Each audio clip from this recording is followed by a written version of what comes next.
हमारी बेटी 9 साल की है और जब वो 14 साल की होगी उसके पास 1 करोड़ रुपए होंगे।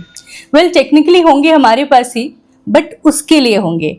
और आज मैं आपको 4 स्टेप्स में बताऊंगी कि कैसे आप अपने बच्चे का फ्यूचर सेट कर सकते हैं। चौथा स्टेप तो सबसे इंपॉर्टेंट है। 99.9% लोग वो करते ही नहीं है। मैंने अपने आजू बाजू इतने सारे लोगों को देखा है वो स्टेप कंप्लीटली इग्नोर करते हुए, और इसीलिए आपका पैसा ग्रो ही नहीं करता। जानने के लिए लास्ट तक जरूर देखिएगा।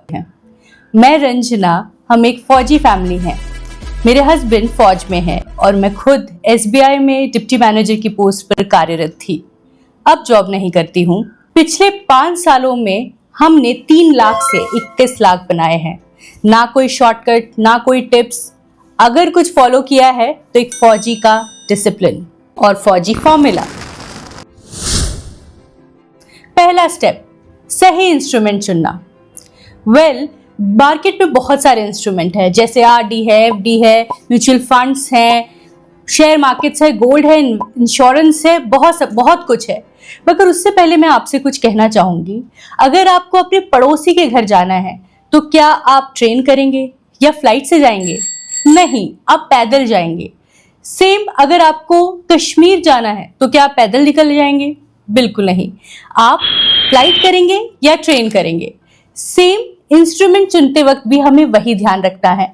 अगर गोल शॉर्ट टर्म है जैसे इमरजेंसी फंड, तो वो आपके पड़ोसी के घर जैसा है। उस टाइम पे आपको FD और RD चुनना है। और अगर आप अपना फ्यूचर प्लान कर रहे हैं, अपने बच्चों का फ्यूचर प्लान कर रहे हैं या रिटायरमेंट प्लान कर रहे हैं, तो आप चुनेंगे SIPs, क्योंकि RD और FD आपको वो इफेक्ट नहीं दे सकते जो कि SIP देगा लॉन्ग टर्म के लिए। इसीलिए सही इंस्ट्रूमेंट चुनना बहुत ही जरूरी है। जब हमने म्यूचुअल फंड में अपना इन्वेस्टमेंट कर लिया, पहले साल कोई खास फर्क नहीं था, दूसरे साल भी कुछ खास नहीं, बट तीसरे साल से हमने जो हमने ग्रोथ देखी, वो ग्रोथ केवल आप देखकर ही इंस्पायर हो सकते हैं। उसके लिए आपको खुद इन्वेस्टमेंट करना होगा, खुद समझना होगा और खुद उस ग्रोथ को देखना होगा। जी हाँ, इतना ही सिंपल था ये। हमने 3 म्यूचुअल फंड में इन्वेस्ट किया, वेट किया और देखा। हमने 3 लाख से 31 लाख बनाए 5 साल में। अगर आप अपने बच्चे का भविष्य सिक्योर करना चाहते हैं तो मैं आपको SIP ही रेकमेंड करूं। कितना इन्वेस्ट करें ये डिपेंड करता है आपकी सैलरी पे, बट एक सिंपल सा रूल मैं आपको देती हूँ 20-10 का। आपकी जो भी इनकम है उसका 20% आपको सेव करना है और उस 20% के 10% को आपको SIP में डालना है। फॉर एग्जाम्पल, अगर आपकी सैलरी 30,000 रुपए है तो 6,000 आप सेव करेंगे। उस 6,000 में से 3,000 आप SIP में डालेंगे। ये मिनिमम है। आपको इतना पैसा 10% आपकी सैलरी का देना ही देना है। इसके अलावा आप जितना भी इन्वेस्ट करें वो आपके लिए बेनिफिशियल होगा। लेकिन मेन बात क्या है? शुरू करना। लोग शुरू ही नहीं कर पाते, सोचते हैं आज करेंगे, कल करेंगे, परसों करेंगे, और वो कभी नहीं आता कल। इसीलिए आपको 10% अभी शुरू करना है और जैसे जैसे आपको वो ग्रोथ दिखेगी आप खुद ही अपना इन्वेस्टमेंट बढ़ाएंगे, जैसे हमने किया।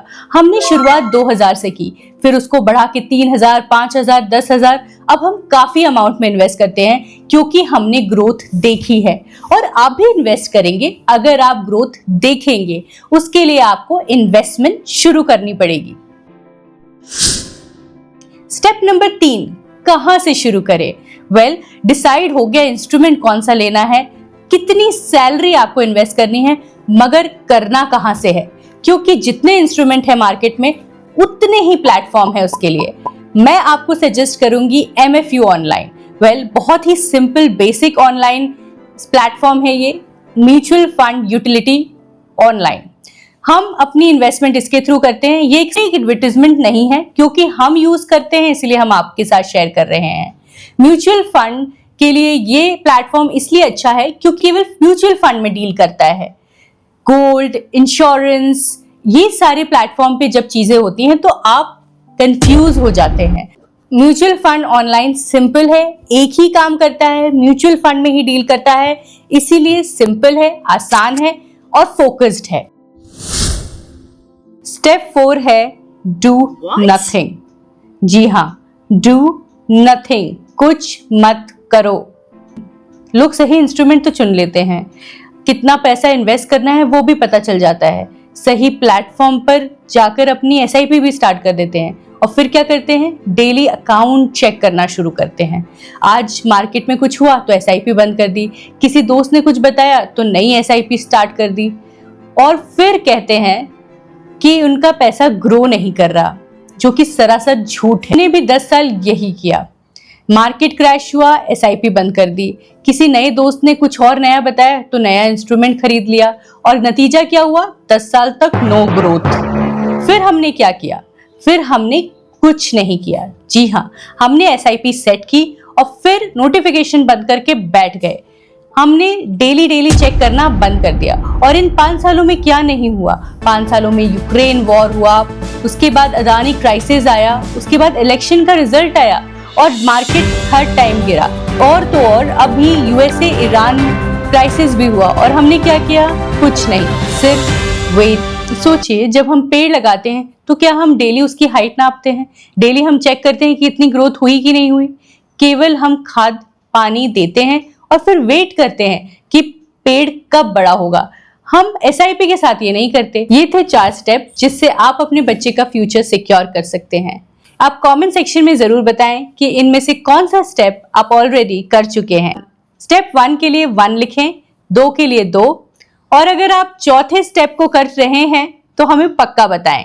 नेक्स्ट वीडियो में मैं आपके साथ 10 बड़ी गलतियां जो हमने 10 साल में की वो शेयर करूंगी ताकि आप वो गलतियां ना करें। धन्यवाद। जय हिंद।